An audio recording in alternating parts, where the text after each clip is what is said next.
When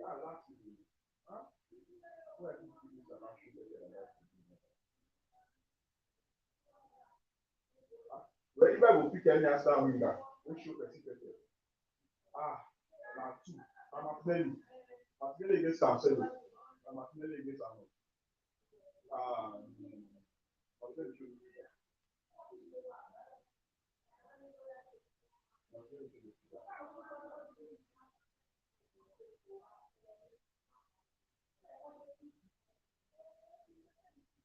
They don't know black. Name of that. Name of that. You don't go bid for them. They don't know that guy. That guy. He don't need their money. He go tell. I tell you, when you start with Arsenal, I can't keep it. You tell me now, 50 million. You know, they think they are. So you do now. After I start with 25 million, I don't know. I don't know anything like that. 50 million.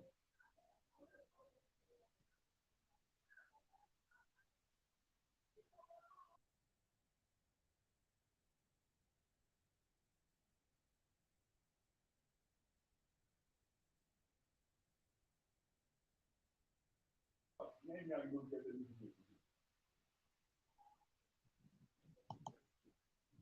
We say if you win the Premier League, I will give you 5 million.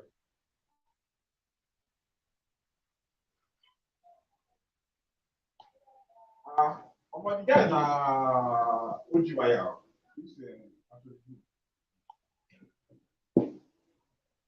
Okay, welcome everyone to the show.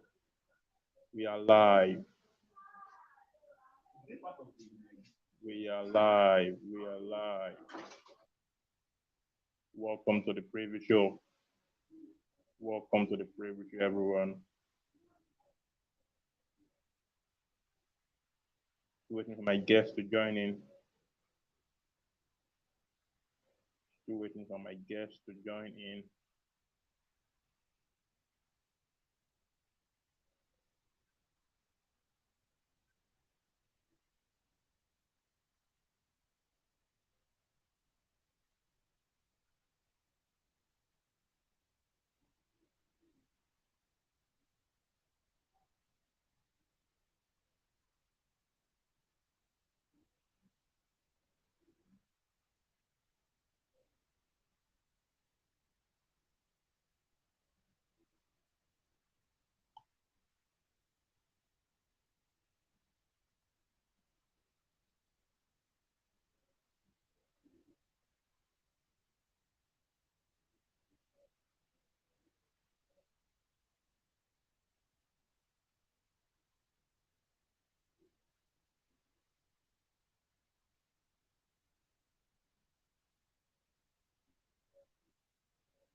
Okay.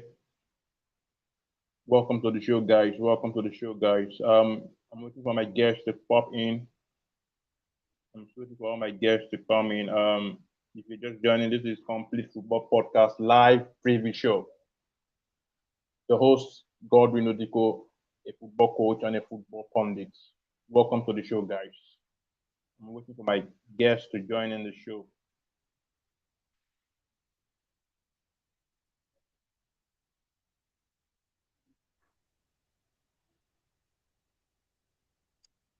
All right. All right, good to have you, UB. Freshman. Gary, what's up, man? What's good? Good to have. Good Bye, to. Good King Gary. Hopefully, are you ready now? Are you ready for the show?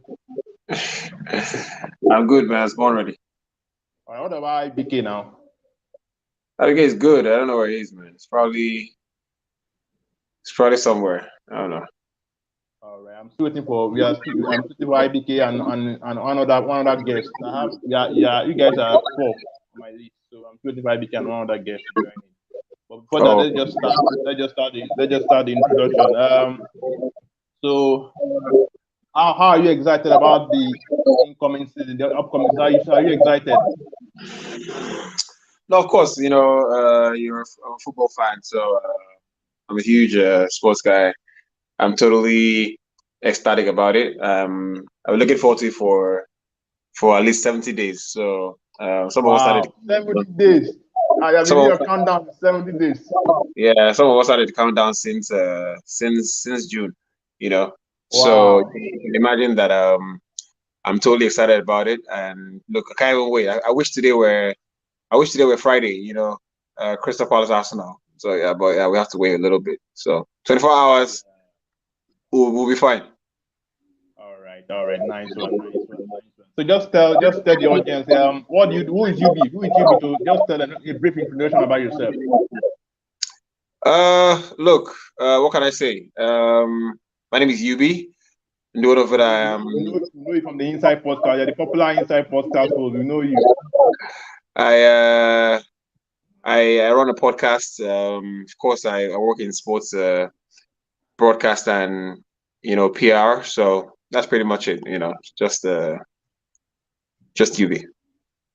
All right. While we are still waiting for our guest, okay, I think I've just seen another request. Yes, I'm trying to accept. All right.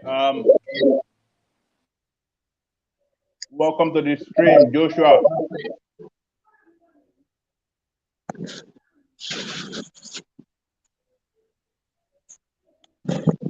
Joshua, are you there?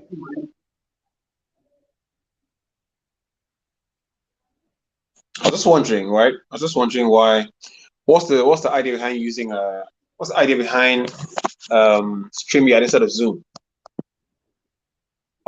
It's just to make it live on YouTube because why you can't be live on YouTube with Zoom. Can we do it on? Can we do it like that on Zoom? Right. Okay. That's Yeah, cool. it's to be live on YouTube. To be live on YouTube. That's cool. Joshua, are you there? Joshua, are you there? Joshua, can you hear me?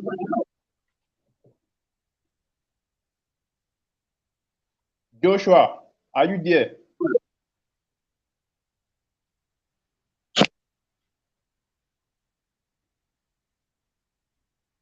All right, I think we've lost Joshua. I'm still waiting for IBK. I've just sent him the link. I don't know. I'm waiting for I IBK to became join. I might be recording, so you might struggle there. To be fair. Oh, okay. Mm-hmm. All right. We can let's just start. Okay. This isn't about everybody. It's not guaranteed that the season will be starting just 2 days from now. We just have one more night rest and it's up and running. So we have been having this issue. UB, you're a Mourinho guy. You're a Mourinho guy. Yeah. So let's just say I just want to just bring this debate. You used to think that Man United make the wrong choice in sacking Mourinho the time of sacking. Oh yeah, that's for sure. I don't think there's any. I don't think there's any logical person who hasn't analyzed that or hasn't had the time to look at that back and think United made a real mistake there. That's for sure. Um, some of us actually saw the mistakes happening in real time, and we thought, what is happening here? For some reason, in the world we live in now, where you have lots of information and disinformation, you know, people tend not to be able to cut through popular stories and see what is clear and what is not clear. So in the end, United as an institution have the responsibility to make the best choices for the organization and the history of the club. They failed to do that, and obviously since then they find themselves where they are. So United have themselves to blame, but some of us could tell from the beginning that it was. All right, but it's not as if everything has gone rosy for Mourinho since he left. He has also joined Roma. It's not as if he has won anything significant apart from the Conference League he won. So is it is there anything to justify your claims? It's not about justifying. Winners win, and that's what Mourinho has done since he left United. So losers think that winners need to prove themselves to them. Mourinho is the winner and has won everywhere he has gone. At Tottenham was in the final. He popularly says he's won 25 and a half trophies. And, that's what he's done everywhere he's gone. He's pretty much proven himself. He won a Conference League at Roma, which is the equivalent of their target. So anyone who thinks that Mourinho hasn't fared better than United is either not honest or simply being, simply being juvenile in their reasoning. All right, no wahala for that one. I agree with you. But I still get the beef with you. Mourinho is not my guy. Yeah, Mourinho will be 5 and 6. Like, That's the thing. Like, you don't have to like we don't have to like all the same people, right? But you have to understand what he brings, and he brings wins. That's all he brings. You don't need to like the guy. I find that people that don't like me, and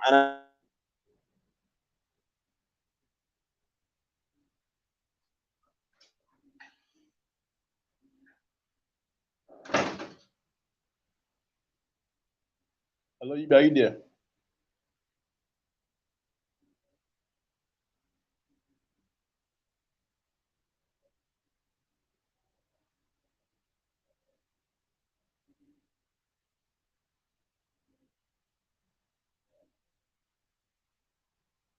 Hello, I can't hear you again. We lost connection with you.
Okay, since we've lost UB there, and Joshua is still not.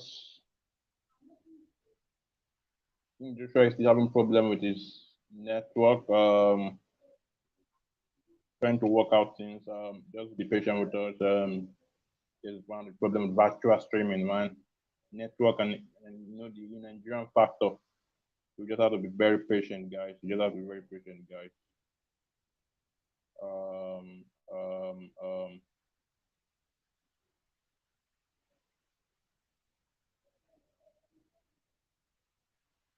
all right. Just have to be patient, guys. I've lost my guest because of network. I think they'll try to rejoin again, and let's see how it goes. Okay.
Joshua, Yeah, I'm online now. are you here now? We're having All right. Welcome back, UB. Since we lost you there. Yeah, Yeah, Nigeria. thank you. Nigeria happened to all of us. Welcome, Joshua. So before you came, Joshua, we were just talking about. I know you're also a Mourinho fan because you are a Chelsea fan, obviously. We were just talking about is Man United better off without Mourinho, or are they worse off without Mourinho? What's your opinion, Joshua? Manchester United. Yeah. The problem is having Erin Ten Hag haven't come to the Champions League semi-final before. It's clear that we can see that he has a potential in him. He almost made the Champions League final. There is something in him. But when it comes to England, there is this thing in England that you need to prove yourself in England. I'm not saying proving yourself in England makes a manager the best, but you have to prove yourself at the very top before you become a respected manager in Europe. Definitely, if you're a respected manager in England, you will be a respected manager in Europe. So to answer your question, I believe Manchester United would compete under Mourinho, but does not necessarily mean they would win the trophy. But other Eric, I'm not sure they can compete. So that is just my answer. All right. Thank you very much for that precise information. I'm somebody saying you can't see me clearly. Can you guys see me clearly, please? Can you confirm that you can see me clearly?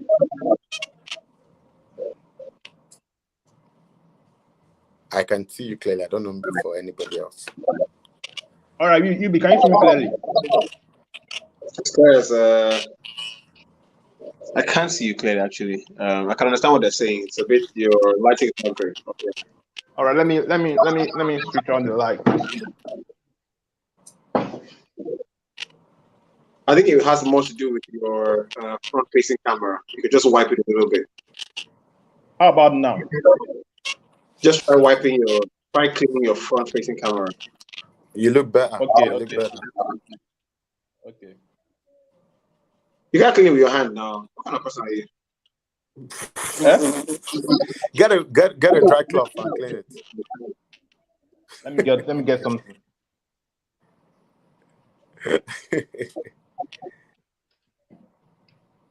Right. I could tell that it's a bit greasy. All right. Better now. Yeah, I think a lot better. I think you're better off. You're actually better off backing the light. So see where your window is. See where your window is. You can actually turn away from your window, like back, face the window. Actually. Okay. Yeah. Definitely better. Better now? Yeah, a lot better. Yeah, you're back in the light now, so you're better. All right. Mm-hmm. All right. Okay. We'll go straight to. We are still waiting for IBK though to join us. While we still wait for him, we'll just go straight to the key points noted down for our discussions today. So first on our list is obviously Premier League starts on Friday. The excitement is buzzing everywhere. The punters, their punters are happy now because they are trying to make money. People like Joshua, they're happy. You bet. I mean, every now and then, I'm not the. I just forget. I just forget that sometimes I put a bet, and I've won the bet before, and I forgot that I put a bet. Wow. So Yeah. we're just trying to preview. So who is the favorite to win the Premier League? Let's start with UB. Who is the favorite to win the Premier League? City or Liverpool? City. Why do you say City? It's just pretty much basic. They're not weaker than they were last season. They've emphasized their squad. So that means you look across Liverpool are the only contenders to be fair. Liverpool have relatively been weakened by the business they've done. I don't think that Darwin Núñez comes in and does what Mane used to do immediately. And neither do I think that the kid Luis Diaz, pulls the kind of numbers or the kind of influence that Mane has. So Liverpool are weaker without Mane, that's for sure. And City are stronger with Haaland. So yeah, that's pretty much. Yeah, but we saw what happened in the Community Shield. Can we say with that going on that front? Can we say Liverpool have the edge? No, I mean Liverpool always have the edge. I personally believe Liverpool always have the edge over City in one of games. All Right. right. One of games, City struggle against Liverpool. It's just a thing about style, right? There are teams you find hard to play against. There are teams you find hard to beat. And I think Liverpool are really much City's big boogie team. But when it comes to the consistency that City can show, they can run. City can play 10 games without losing. They can actually win 9 of those Yeah, games. that's true. But I That's don't true. think there's That's true. any team in the Premier League aside City that can do that. So over a stretch, I think their policy finds a way to shine through. All right. Joshua, what's your opinion? Who will win the Premier League? Who is your bet on? Who is your This is bet on? very unlike me. I'm going for Liverpool. Wow. You know why? I'm also with you. I'm also going for The reason Liverpool. why I'm going for Liverpool, yeah, the signing of Pep Guardiola had already proven to us in time that he does not need a point man to win the league. So why is he going for a point man now? Do you understand what I'm saying? He did it with Gabriel Jesus, was striking with Sterling, and they were doing well. So why is he going for a point man now? That's the question. I know if Haaland's availability is there for everybody will go for Haaland. But then I believe they are weaker because they let Sterling go. Sterling is the only direct player they have at City. They don't have any other direct player at City. He's the one that will beat you man for man. He goes at you, he runs at defenders. They don't have a player that does that. Although he started benching Sterling for important games, but when he needed to win matches, he was bringing Sterling on. That means he knew that Sterling has the quality that was not in the team. You can't sell Sterling for Grealish. It doesn't make any sense to me. Grealish is not fast. He's not skillful. What is it about Grealish that amuses people? I don't know. He overburdens himself on the pitch. And at City, you don't need to overburden yourself. You have a job, you stick to the job. At Aston Villa, he moves from wing to midfield to defense. That's all right. That's Aston Villa, but this is City. So they are weaker. To me, they are weaker. You can't let Fernandinho go and not sign, and you sign Calvin Phillips for crying out loud. Calvin Phillips won't even make it into the starting 11 to start with.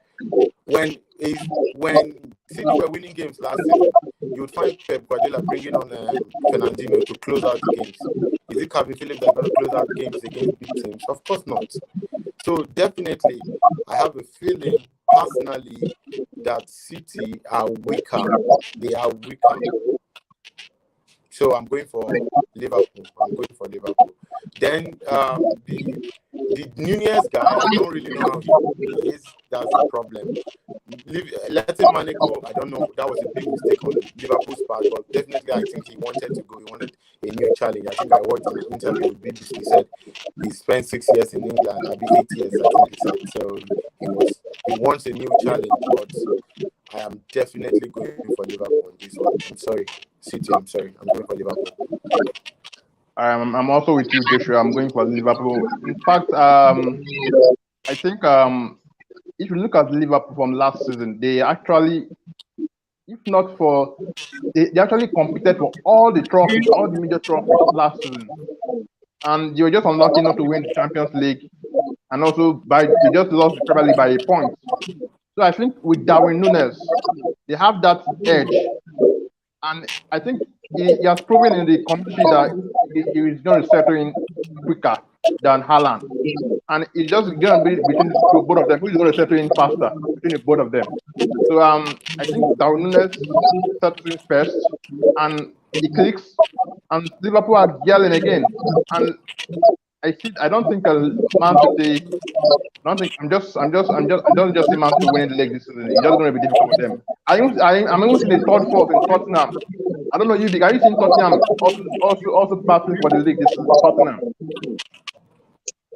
Not the league, no. I understand what people are saying when you think Tottenham are third, fourth. I see the sentiment and understand why. A manager of Conte's caliber is certainly someone who is used to winning. He would not accept anything less than trying to win every single game and trying to punch above his weight as much as he can. But I think it takes a a cutthroat mentality across board to win the Premier League title that not even some of their best players have. Not even some of their best players. Not even Son. I mean, Harry Kane, he's never won before, so you can say that there are times where he's also, buckled as well. So it'll take getting close to it first, then maybe another year. But I don't think Tottenham can push Liverpool and City. But I understand what people say when they say that the third team, they're the best of the rest, given the transfer window. But I mean, we've seen better transfer windows from better teams and still falter. So I still stick with Liverpool and City. All right, no wahala. My bet, me and Joshua are betting on Liverpool, and you're betting on Man City. Like, come the end of the season, we're going to see who's going to win. So it's going to be on record. So we're going to see who's going to win the bet. All right. Just move quickly to the top four. Who's going to make your top four? Who's going to make your top four? Joshua. Let's start with Joshua. Who's going to make your top four? Your top four. In the order of first to fourth, I would go. Yeah, first to fourth.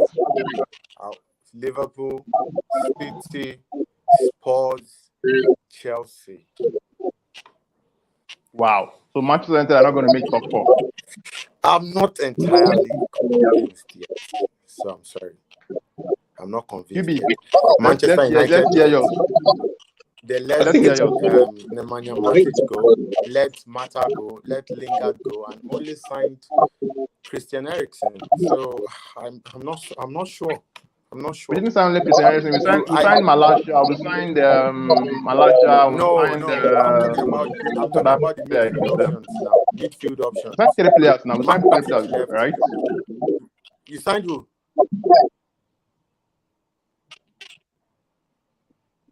Did you? I can't hear you.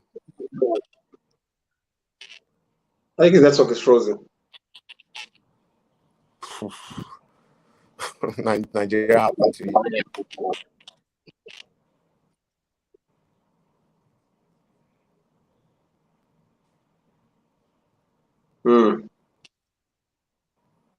That's having a network issue here again. I don't know if you guys can you guys hear me? We can hear you, bro. Your visuals are pretty bad, but we can hear you.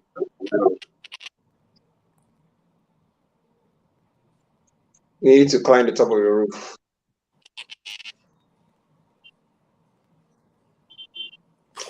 Well, there goes Godwin. Left. Man like that. We're calling for backup. So I mean, the thing to learn there is you always need a co-host always. So in case one person's network goes down, the other person can continue. Can continue, yeah. Same thing with Twitter Spaces. You're hosting a Twitter Space, you're better off having 3 people as co-hosts or 2 people. So in case you get a call or something like that, But definitely, when I'm on live streaming, I put my calls on forwarding, so no call comes through. That's right. One of the first things you always do when you are going live on Instagram or whatever. But personally, as I was saying, Manchester United definitely are not going to. I don't think they'll cut. They don't cut it for me because I know the game is not about numbers. It's not about the amount of players you have in the squad. But apart from Eriksen and Bruno Fernandes, who else do they have on board as a midfielder? Nobody. And in this is a game of football. They can all get injured in the first or second game of the season. So what happens then? I'm not entirely sure of Manchester United. I'm sorry. Then with the rumblings of Cristiano not having it, they will be lucky to even make it into the Europa League the way they are going. I mean, I don't. I think that the finishing position is definitely outside. I think they're not strong enough. I think Ten Hag will find a tougher job than he expects. Exactly. But I don't think that it has anything to do with Lingard or Mata or Matic. Those players are not playing anyway. So it was more or less a natural sequence of the market to let them go, get free up the wage bill. I think that United are not necessarily stronger than they were last season because when you take out Ronaldo's goals, that means they're weaker, and you have to replace him with a striker. And so that basically just where they were last season. Of course, the thing to note is that there is going to be the start of a new process with the manager who's coming in and demanding discipline. I think what United fans need to look for this year is the commitment, discipline, and the willingness to implement what the manager is asking of the players. If United fans see that through and through clearly, that this is how we want to play, this is what the manager set out to do, I think they'll take that season whilst competing. But speaking of top four, I mean, I don't think there are any price for guessing that City and Liverpool will finish in the top two. Definitely. I think that Tottenham will finish in the top four. I believe that Arsenal. I'm not sure of Arsenal. It's hard to think of Arsenal. I see what people are saying about Arsenal and what people are excited, but I doubt the mentality that is in the team. So I mean, last season they had it in their hands, and they let it go. So this season, the teams are going to be stronger. And people will be more aware of the threat we pose. So if you push me hard for it, I think Chelsea finish the top with Tottenham. The Chelsea team, I don't even know why I put them in the top four because I'm not quite sure of them either. Khalidou Koulibaly definitely great. The continuity of a manager who's been in place there for 2.5 years now. He certainly has a head start on United. Certainly has a head start on Arsenal. I think preseason games are preseason games, and that's what they have to be. You can't read too much meaning to preseason games. It's just what they are, So take the win, enjoy the banter, but it's not going to translate to anything this season. I've seen teams have terrible preseason games and gone to play very well. I've seen teams have the very best of preseasons and gone on to have very terrible starts. So I understand the signings they've made make them stronger. They are certainly stronger. But I don't think the manager is the guy. I don't think Arteta is the guy. I think that there's a false sense of what they're trying to do there. So until proven wrong, I don't think Arteta is the guy to lead that charge. But having said that, I think that they will be very, very interesting to watch. I still feel like they have tendencies to go on the collapse, right? Arsenal can go 5 games and won anything. I think that until they prove otherwise, that thing is still going to be over their heads. They can have a 10-game win, unbeaten run, and they go in and have a 5-game winless streak, where they probably lost like 3 or 4 games and drawn 2. So yeah, that's that. And let's not forget, West Ham will be stronger this year as well. They haven't lost many players. They've managed to sign in a couple guys more. So there's that. Who else is there? I mean, that's pretty much it. But yeah, Arsenal will be in the top 6 there, but top 4 will be a push for me.